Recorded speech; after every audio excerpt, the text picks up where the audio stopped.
Hello friends, post market రిపోర్ట్లో మన మిత్రులందరికీ స్వాగతం. సెప్టెంబర్ 19వ తారీఖు గురువారం. అయితే ఫ్రెండ్స్, ముఖ్యంగా మనం అబ్జర్వ్ చేసినట్టయితే యుఎస్ ఫెడ్ వడ్డీ రేట్లు అనేది తగ్గిస్తూ నిర్ణయం అనేది తీసుకోవడం జరిగింది.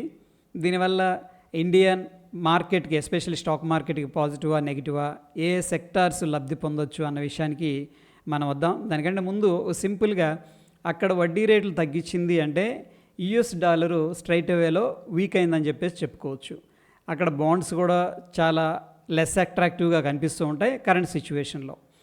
సో మన ఇండియా నుంచి ఎక్స్పోర్ట్ చేస్తూ ఉన్నాం. ఏమి ఎక్స్పోర్ట్ చేస్తామంటే ఎక్కువగా ఐటీ సర్వీసెస్, సేవలు ఎక్కువగా అందిస్తాం. దాని తర్వాత ఫార్మా ఎగుమతి ఎక్కువ ఉంటుంది.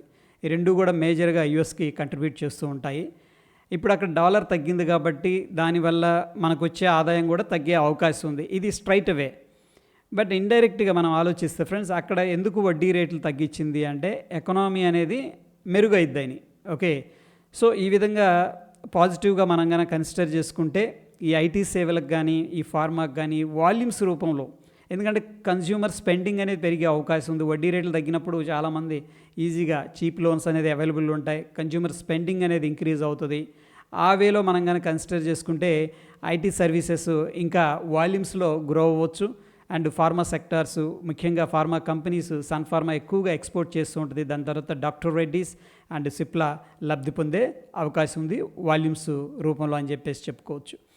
ఇక అయితే ఫ్రెండ్స్, ఈ యొక్క వడ్డీ రేట్లు తగ్గాయి కాబట్టి అక్కడ వాళ్ళ ఇన్వెస్టర్స్ ఏం చేస్తారంటే యుఎస్ని మినహాయించి ఇంకెక్కడన్నా ఇన్వెస్ట్ చేస్తే మంచి రిటర్న్స్ వస్తాయా అని వెతుకుతూ ఉంటారు. దాంట్లో ఎమర్జింగ్ కంట్రీస్ అంటే ఎమర్జింగ్ మార్కెట్స్ చూసుకున్నట్టయితే బ్రెజిల్, చైనా, ఇండియా అనేది కనిపిస్తూ ఉన్నాయి.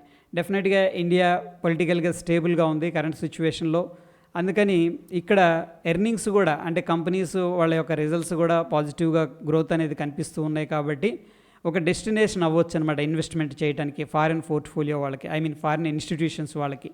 ఆ రకంగా కూడా ఇండియాలోకి ఫండ్స్ వచ్చే అవకాశం క్లియర్గా కనిపిస్తుంది. దాని తర్వాత సెక్టార్స్ అనేది చూద్దాం. దానికంటే ముందు ఇక్కడ చూడండి, విజయ్ కుమార్ గారు జియోజిట్ ఫైనాన్షియల్ సర్వీసెస్కి సంబంధించిన చీఫ్ ఇన్వెస్ట్మెంట్ స్ట్రాటజిస్ట్. ఆయన ఏమంటున్నారంటే ఫారెన్ ఇన్స్టిట్యూషన్ ఇన్వెస్టర్స్కి ఒక ఇండియా అనేది ఒక ఆప్షన్గా ఉంటుంది. ఎందుకంటే అక్కడైతే కొంచెం లెస్ అట్రాక్టివ్గా ఉన్నాయి కాబట్టి రిటర్న్స్ డెఫినెట్గా వాళ్ళు ఇండియా వైపు అనేది చూసే అవకాశం ఉందని చెప్పేసి చెప్తూ ఉన్నారు. నెక్స్ట్ ఆర్బీఐ కూడా సెప్టెంబర్లో, అంటే ఇప్పుడు సెప్టెంబర్, అక్టోబర్ నెక్స్ట్ మంత్లో వీళ్ళు కూడా వడ్డీ రేట్లు అనేది మ్యాక్సిమం తగ్గించే అవకాశం ఉంది. తగ్గిస్తే ఏమొద్దంటే ఇండియాలో కూడా కన్జ్యూమర్ స్పెండింగ్ అనేది పెరిగే అవకాశం ఉంది. సో చీప్ లోన్స్ అనేది దొరుకుతాయి. బారోయింగ్ కాస్ట్ ఇండస్ట్రీస్కి, కంపెనీస్కి ఈజీగా దొరుకుతుంది తక్కువ వడ్డీకే. డెఫినెట్గా ఇది పాజిటివ్గానే మనం కన్సిడర్ చేసుకోవచ్చు. ఆల్రెడీ మనం గ్రోత్లో ఉన్నాం కాబట్టి ఈ యొక్క వడ్డీ రేట్లు తగ్గడం అనేది ఇంకా పాజిటివ్గా బూస్ట్ అయ్యే అవకాశం అయితే కనిపిస్తూ ఉంది. సో ఇక్కడ ఇండియా వడ్డీ రేట్లు తగ్గుతాయి, యుఎస్ వడ్డీ రేట్లు తగ్గాయి కాబట్టి అటువంటి కోణంలో మనం కనుక తీసుకున్నట్టయితే ముఖ్యంగా ప్రైవేట్ బ్యాంక్స్ చాలా పాజిటివ్గా మనం కన్సిడర్ చేసుకోవచ్చు ఫ్రెండ్స్. రానున్న రోజుల్లో వాటిల్లో మంచి ప్రాఫిటబిలిటీ, ఎర్నింగ్స్ అనేది మనం ఎక్స్పెక్ట్ చేయొచ్చు. దాని తర్వాత డిఫెన్సివ్గా ఉన్న సెక్టార్స్ వచ్చేసరికి ఎఫ్ఎంసీజీ కనిపిస్తుంది ప్రస్తుతానికి. దాని తర్వాత ఫార్మా కూడా అండర్ వాల్యూడ్గా ఉంది కాబట్టి ఈ యొక్క సెక్టార్లో మనం ఇన్వెస్ట్మెంట్ అయితే చేసుకోవచ్చు. ఒకవేళ ఆర్బీఐ గన వడ్డీ రేట్ అనేది బాగా తగ్గించిందంటే రియల్ ఎస్టేట్ అనేది మళ్ళీ పుంజుకొని ఇక్కడి నుంచి కూడా 2 నుంచి 5 సంవత్సరాల దాకా గ్రోత్ ఉండే స్కోప్ అయితే బిగ్గర్ పిక్చర్లో కనిపిస్తుంది. సో ఇక్కడ మనం చూడాల్సిన sectors private banks, real estate, దాని తర్వాత pharma and private banks. Okay, FMCG, వీటి మీద ఏంటంటే మనం దృష్టి అయితే పెట్టవచ్చు. ఇండియాలో 35 లక్షల పెళ్ళిళ్ళు అనేవి జరగబోతున్నాయి నెక్స్ట్ 2-3 మంత్స్లో. ఎస్టిమేషన్ ఇది 4.25 lakh crores అనేది ఖర్చు పెడతారని చెప్పేసి అంచనా వేయడం జరుగుతుంది. ఈ యొక్క కన్జంప్షన్ విషయంలో మనం చూసుకున్నట్టయితే మనందరికీ వచ్చేది ముందు ఐడియా టైటాన్. సో ఇటువంటి కన్జంప్షన్ ఎటువైపు వెళుతుంది, ఓకే, ఎస్పెషల్లీ ఈ మ్యారేజెస్కి సంబంధించిన అటువంటి స్టాక్స్ని కానీ మనం కొంత రేడార్లో పెట్టగలిగితే, ముఖ్యంగా టైటాన్ కానీ, అంటే జ్యువెలరీకి సంబంధించినవి, మెటల్కి సంబంధించినవి, ఇటువంటి స్టాక్స్ అంటే లైక్ సిల్వర్ కానీ, గోల్డ్ కానీ, ఈ యొక్క కంపెనీల్లో కొంత గ్రోత్ అనేది కనపడే అవకాశం ఉంది. దాని తర్వాత ఫెస్టివ్ సీజన్లో ఇండియాలో కొంత సెంటిమెంట్ ఉంటుంది, ఏంటంటే వెహికల్స్ కొంటారు. సో డెఫినెట్గా 4 వీలర్స్ మ్యానుఫ్యాక్చరింగ్ కంపెనీస్ ఏవైతే ఉన్నాయో వాటిల్లో కొంత మనం దృష్టి అనేది పెట్టాల్సిన అవసరం ఉంది. ఇక ఐఎఫ్ఎల్ ఫైనాన్స్ ఈ వీళ్ళు ఏంటంటే గోల్డ్ లోన్ని బ్యాన్ చేసింది. ఓకే, ఆర్బీఐ అనేది. దాని తర్వాత ఇక్కడ చూసుకున్నట్టయితే ఈ కంపెనీ మీద నెగిటివ్ రేటింగ్ అనేది ఇచ్చింది ఫ్రెండ్స్. ఒక లోకల్ ఏజెన్సీ ప్రీవియస్గా AA ఉండేది, డైరెక్ట్గా AA-. ఇది వెరీ బ్యాడ్ అనమాట. అంటే వీళ్ళకి లోన్లు ఇంకా తగ్గిపోతాయి. మనకి లైక్ సిబిల్ స్కోర్ ఎలాగో అట్లాగే వీళ్ళకి కూడా ఏంటంటే short term loan credit worth కానీ లాంగ్ టర్మ్ అంటే వాళ్ళ యొక్క ఫైనాన్షియల్ స్టేటస్ అనేది రేటింగ్ రూపంలో చెప్పడం జరుగుతుందన్నమాట మనకి సిబిల్ స్కోర్ లాగా. సో AA- అంటే ఇది నెగిటివ్ అని చెప్పేసి చెప్పుకోవచ్చు. ఎవరైనా వీళ్ళకి వడ్డీలు ఇవ్వాలన్నా ఆలోచిస్తారు, ఎందుకంటే వెరీ వరస్ట్ రేటింగ్ అని చెప్పేసి చెప్పుకోవచ్చు. అదే కాకుండా ఇంకా ICRA, CRISIL, okay, care rating, వీళ్ళ ముగ్గురు కూడా ఏంటంటే దీనికి నెగిటివ్ రేటింగ్ అనేది ఇచ్చారు. ఇంటర్నేషనల్ క్రెడిట్ రేటింగ్ సంస్థ ఫిచ్ రేటింగ్ సంస్థ కూడా వీళ్ళకి B+ అనేది ఇచ్చింది. B+ అంటే కొద్దిగా పర్వాలేదు అని చెప్పేసి ఇచ్చింది. సో ఈ యొక్క పర్టికులర్ స్టాక్ ఏంటంటే అండర్ ప్రెషర్లో ఉండొచ్చు, ఎందుకంటే వీళ్ళకి లోన్లు దొరికే అవకాశం చాలా తక్కువగా ఉంది కాబట్టి. ఇక నిఫ్టీ 50లో మనం చూసుకున్నట్టయితే పెరుగుతున్న కంపెనీలేమో 27 కనిపిస్తూ ఉన్నాయి, తగ్గుతున్న కంపెనీలు 23 కనిపిస్తున్నాయి.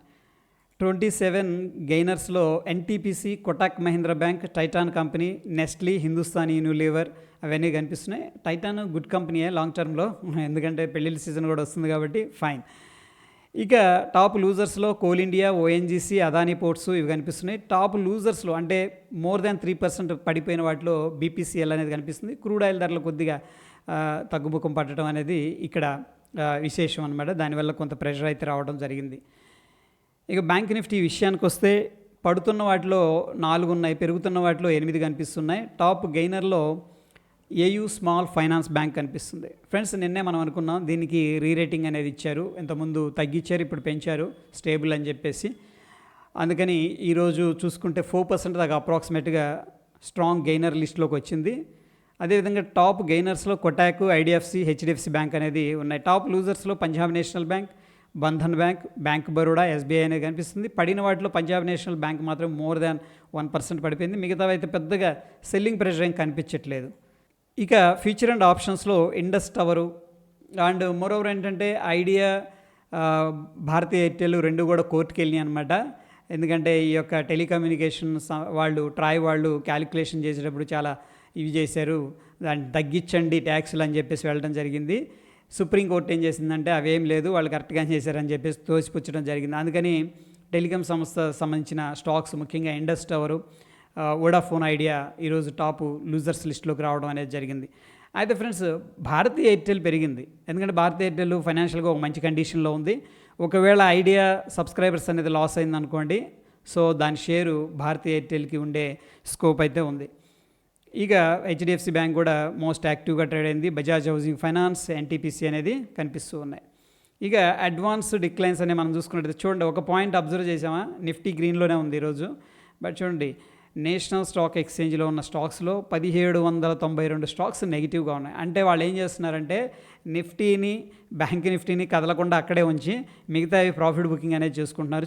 సో చాలా జాగ్రత్తగా ఉండాలి.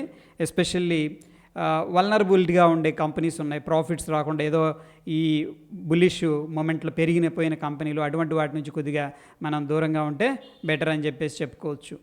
ఇక 52 వీక్ హైలో PV fintech, campus active, Jubilant food, NTPC, max health care అనేది కనిపించగా 52 వీక్ లోలో వోడాఫోన్ ఐడియా రావడం జరిగింది. ఏకంగా 10% పడిపోయింది నెగిటివ్ న్యూస్ వల్ల.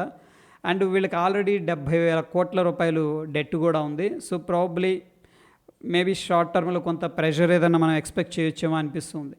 ఇక నిఫ్టీ 500లో కొన్ని స్టాక్స్ బుల్లిష్గా టర్న్ అవుతున్నాయి. CIE India, M&M, Graphite India, Action Construction, Olectra Green Tech కొద్దిగా స్టాక్స్ బేరిష్గా టర్న్ అవుతున్నాయి. Based on the oscillators and indicators, TCS, IDBI bank, MedPlus Health, Atul, Deepak Nitrate. Price shockers విషయానికి వస్తే హిమాద్రి స్పెషాలిటీ కెమికల్స్, వాల్యూమ్స్ హెవీగా Indus Towers, United Breweries, Jindal Steel, Vodafone Idea, Info Edge అనేది కనిపించగా intraday large డీల్స్లో మనం చూస్తే Bharat Electricals, precision camshaft, Reliance, CDSL, Vodafone idea అనేది ఉన్నాయి.